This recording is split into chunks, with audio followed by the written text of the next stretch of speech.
kembali lagi bersama saya, Sasya Behuku.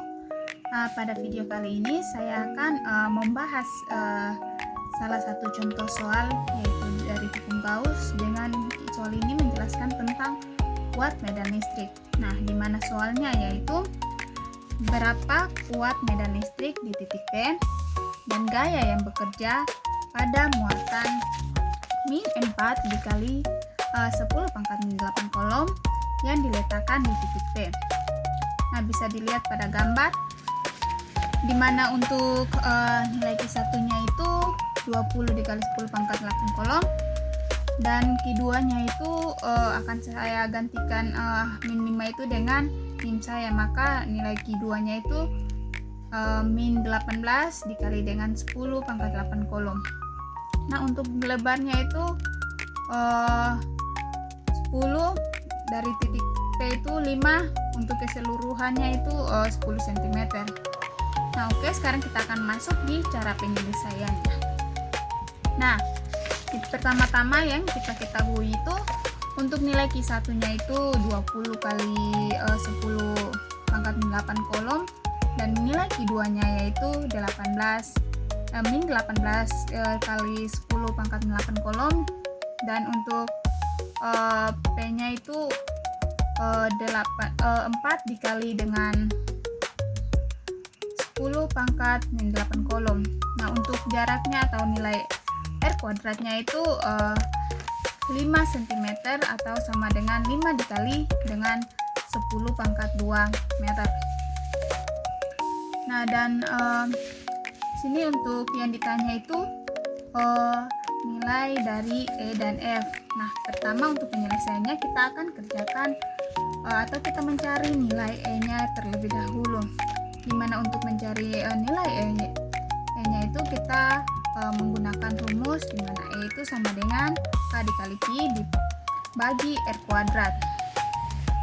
Nah, dimana untuk nilai E1-nya itu 9 kali 10 pangkat min 9 dikali dengan 20 kali 10 pangkat min 8 dibagi 5 kali 10 pangkat 2 diakarkan 2 dipangkatkan 2, maka hasilnya itu 7,2 dikali 10 pangkat 5 Newton per kolom.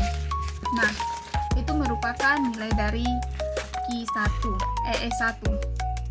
Sedangkan nilai dari E2 itu masih menggunakan rumus yang sama juga, dimana E itu sama dengan K dikali Q dibagi R kuadrat, dimana untuk nilai K-nya itu yaitu 9 kali 10 pangkat min pangkat 9 dikali dengan 18 kali 10 pangkat min 8 dibagi 5 kali 10 pangkat 2 dikalikan 2, maka hasilnya itu 6,448 dikali 10 pangkat 5 Newton per kolom. Nah, maka E totalnya itu dimana E1 ditambah E2, maka hasilnya 7,2 dikali 10 pangkat 5 ditambah dengan 6 kali 48 kali 10 pangkat 5, maka hasilnya itu 13,68 kali 10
mungkin